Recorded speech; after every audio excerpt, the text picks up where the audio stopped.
My sister and her husband moved in with our parents and are outraged that I refused to babysit their kids while they were planning to relax. My parents sided with them, so I moved out and stopped paying their bills. Why is she here? My mother's voice hissed through the grand foyer, icy, sharp, like a blade slicing straight into my chest. My father didn't even bother to turn around. My sister Vanessa stood beside him, arms crossed, lips curled into a smirk that was half contempt, half amusement. No one said my name. Not a single glance acknowledged me as a person with a face, a past, or feelings. My very presence was enough to make all three of them turn away as if I were something filthy, out of place, and needed to be removed immediately. I still remember the day they kicked me out of the house. Winter, the year I had just turned 17.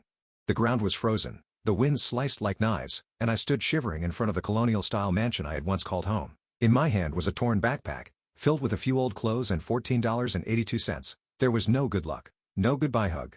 No one walked me out.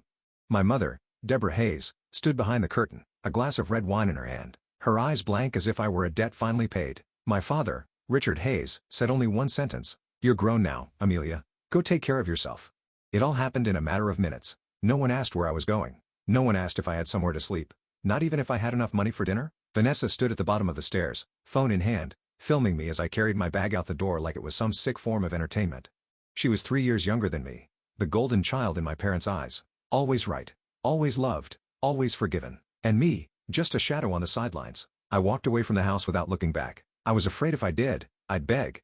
But I had promised myself I would never kneel to people who once called me a living disappointment. That night, I walked nearly 5 miles to downtown Fairview, where a 24/7 convenience store stayed open. I curled up behind an old bus stop, wrapped in a thin hoodie. The wind howled through cracks in the bricks, slicing into my skin like glass.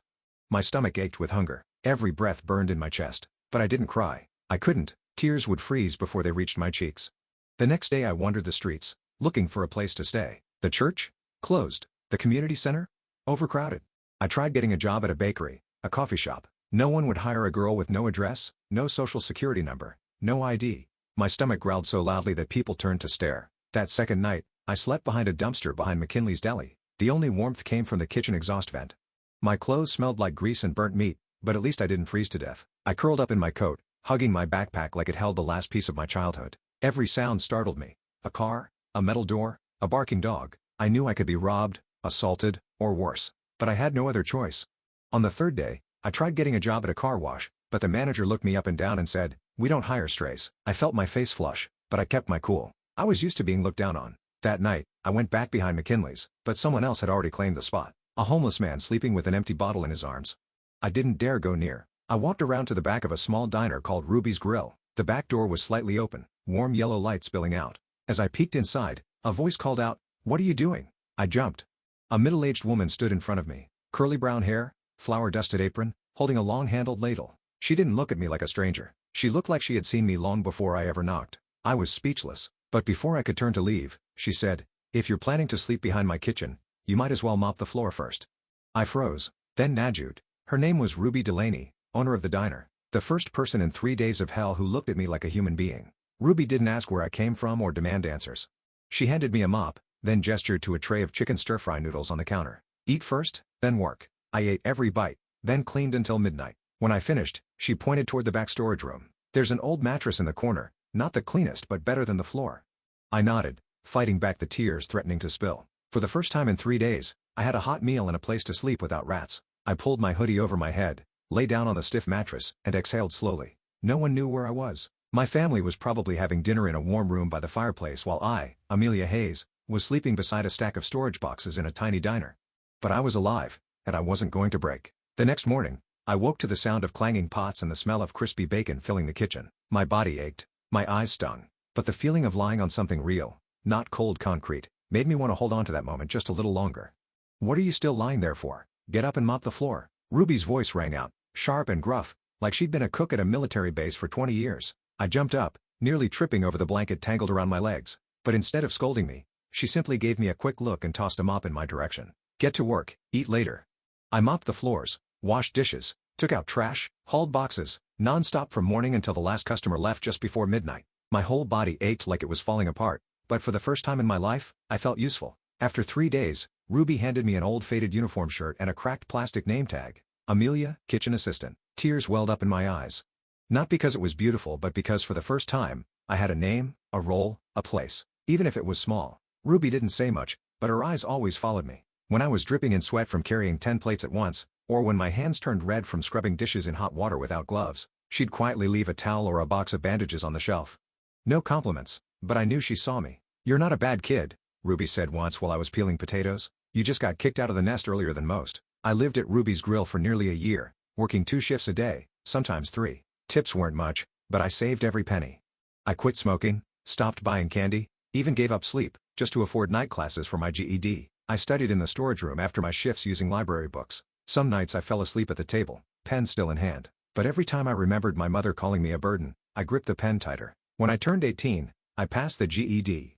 Ruby didn't hug me or clap. She simply placed a small cupcake with a flickering candle on the table and said, "Congrats. Now it starts." I cried like rain that night, not from emotion, but from feeling alive. I applied to Central Oregon Community College, majoring in business.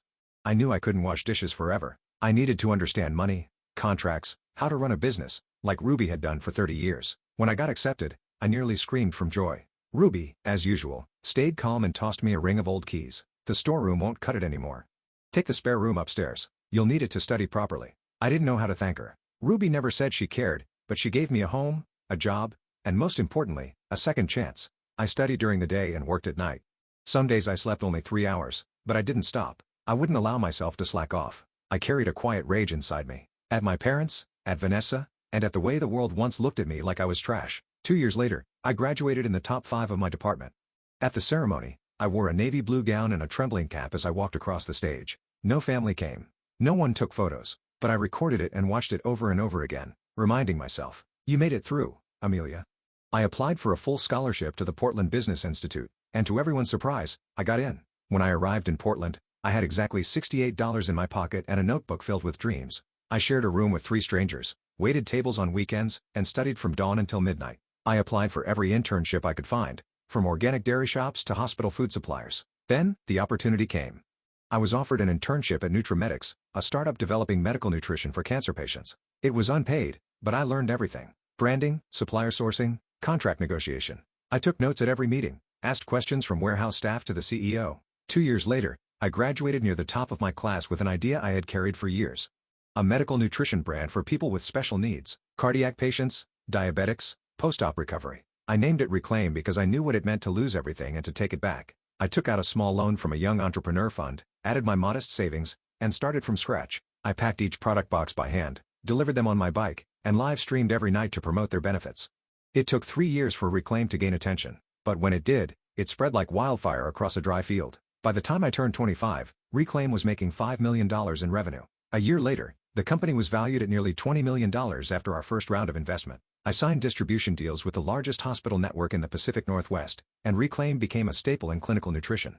When a reporter asked me the secret to my success, I just smiled. It started with a mop, and one person, who didn't ask who I was. I haven't forgotten those cold nights behind the diner, the sound of my father's door slamming shut, or my mother's eyes filled with contempt. But I also haven't forgotten the smell of Ruby's baked pies, that first mop, or the look in her eyes when she saw me walk across that graduation stage. I survived. I rose. I became someone they never believed I could be. The scent of wine, expensive perfume, and white orchids filled the ballroom at the Ashbury Grand Hotel. The crystal chandeliers cast a glow across my burgundy evening gown, creating the exact kind of cold brilliance I wanted. Because tonight, I wasn't just attending an engagement party.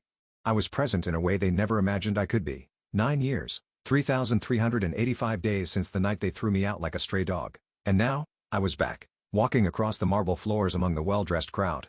As if I had never been broken. As if I had never slept beneath a diner's kitchen stove. 1/2. The music stopped in a single beat. The first eyes I met weren't my mother's or Vanessa's, but Lucas Reed's. My sister's fiancé. He stood frozen, champagne glass trembling in his hand. His mouth parted slightly, as if he'd just seen a ghost from the past. I gave him a faint smile, one as cold as early winter. "Oh, look who decided to show up." "My mother," Deborah Hayes said. Her voice cracked like a whip across the hall. "The girl actually found her way here?" All eyes turned toward me. Vanessa, the very glimmering diamond in my mother's eyes, wore a cream-white engagement gown, her arm wrapped around Lucas's, her face lifted, like a 20-year-old queen. "You're not on the guest list," she hissed, her voice rising over the murmurs. "Get out before you ruin my engagement party." I didn't say a word. The sharp click of my heels echoed against the marble floor as I stepped forward. Each sound like a countdown. "Richard," the man legally recorded as my father stood by the bar. He glanced at me once, then turned away, sipping his drink like I was nothing more than a fly in his line of sight. Perfect. Still the same old family, arrogant, dishonest, and so assured I would forever be that pitiful 17-year-old they left in the snow. I stared straight at Vanessa. I didn't blink. "Surprised to see me?" I said, my voice calm like a knife sliding from its sheath. "What are you even doing here?" Vanessa laughed with disdain. "Looking for free food?" A few guests nearby began whispering. I saw a young woman glance at her friend, hand over her mouth. Some of the older men stopped smiling, leaning in to listen. "I came to say congratulations," I replied, pulling a black envelope sealed with red wax from my clutch. I handed it to Lucas. "Because you deserve to know who you're marrying." Lucas took it, confused, but opened it anyway. As his eyes skimmed the contents, I watched the color drain from his face.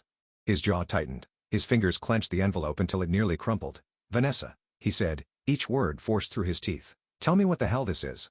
"It's just garbage she made up," Vanessa shrieked, trying to snatch the paper from his hand. I folded my arms. "It's a transcript from Oregon State Medical School. Clearly states, Vanessa Hayes dropped out in her second year.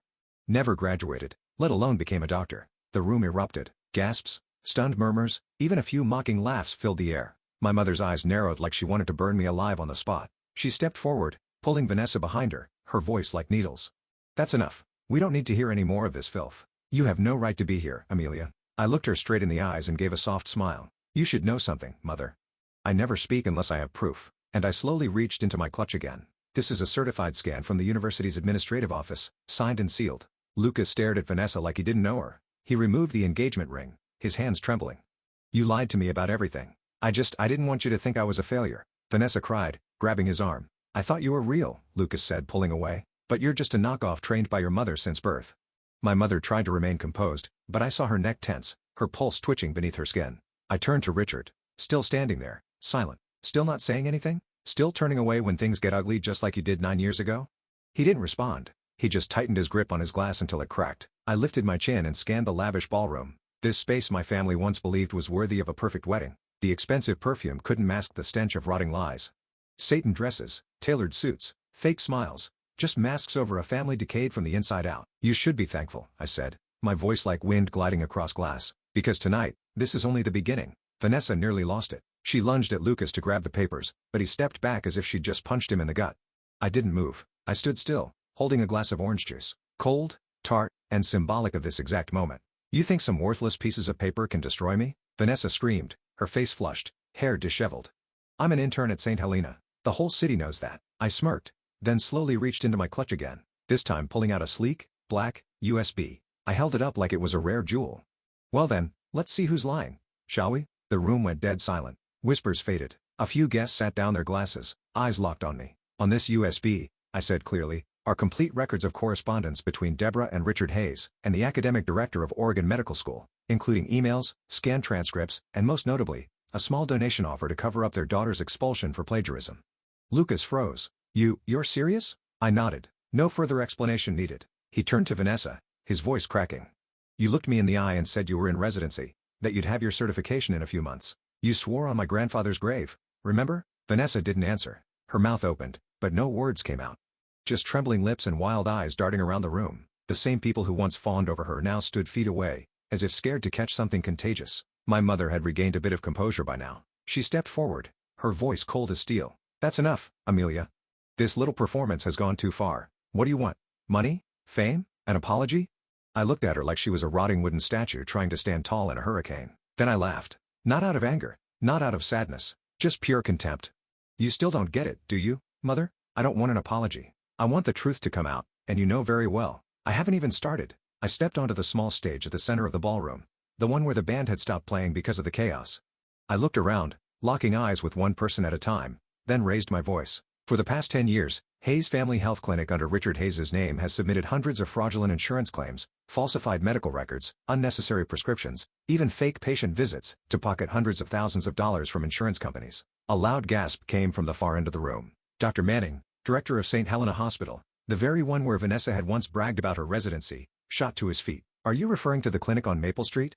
he asked, his voice low and ice cold. I nodded, eyes steady. "That's right." And this, I held up the USB, "contains everything.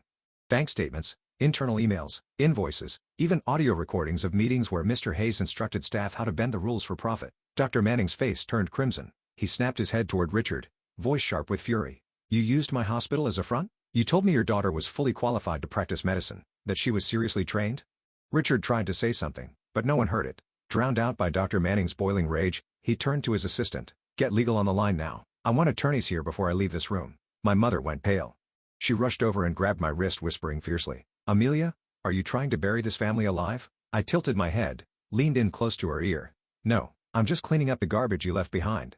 I yanked my arm free. Then, from my clutch, I pulled out a second USB, this one silver stamped with the IRS logo. And finally, I announced tonight's most exciting act. For the past 10 years, you've used my identity to commit tax fraud, underreporting personal income, evading federal taxes, even opening credit accounts in my name. This, from the same people who once declared, I was no longer part of this family.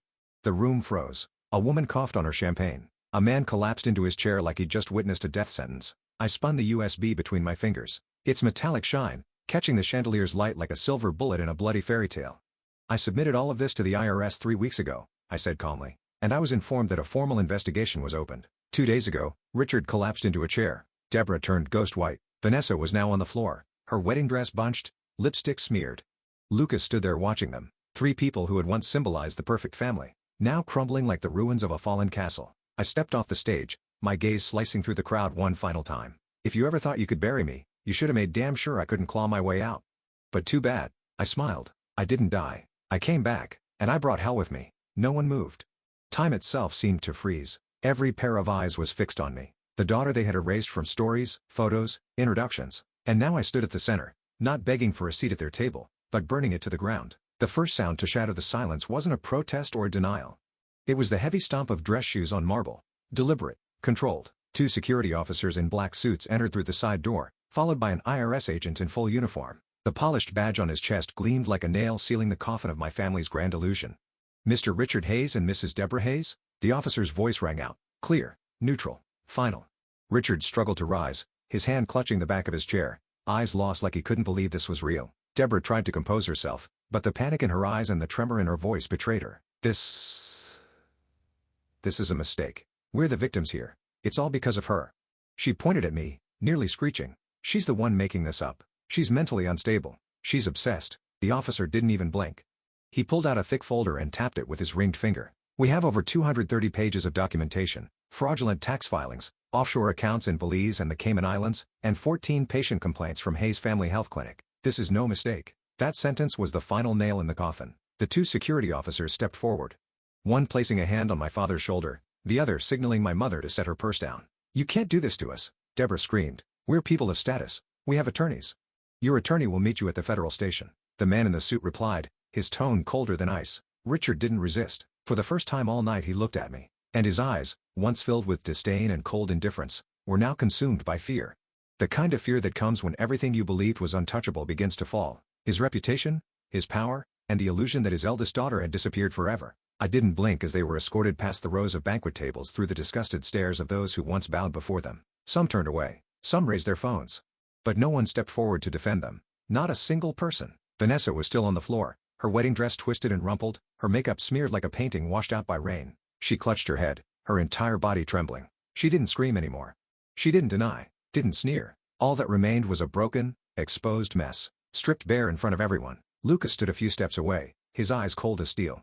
Without a word, he quietly removed the engagement ring from his finger, and dropped it in front of her. The ring rolled a few times before settling amid the crumpled lace. The chandelier's light bounced off the metal, but it no longer held any value. Lucas, Vanessa whispered, looking up. I didn't think it would go this far. I was wrong. I'm sorry. Please don't leave me. Sorry?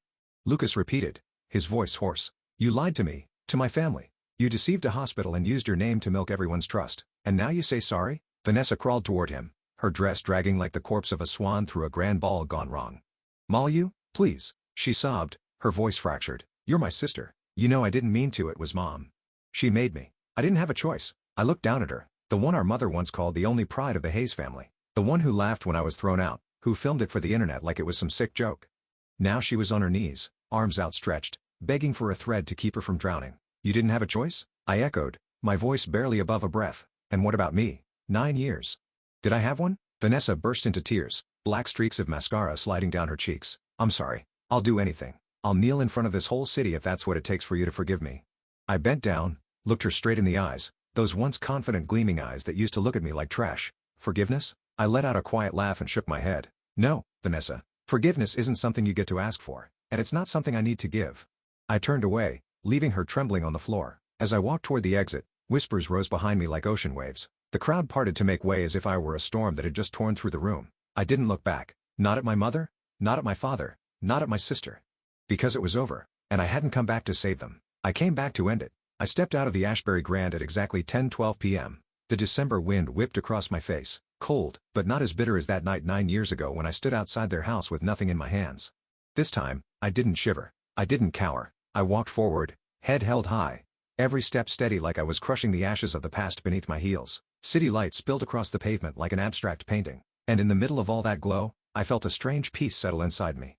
A black SUV waited at the curb. The window rolled down revealing a familiar face and a tilted smile. "All done?" Nathan asked, his voice soft like the night breeze. I opened the door and slid into the passenger seat, placing my clutch on my lap. "Yay," I said, tightening my seatbelt. "It's over." Nathan didn't ask for details. He didn't need to. He was the only one who knew everything.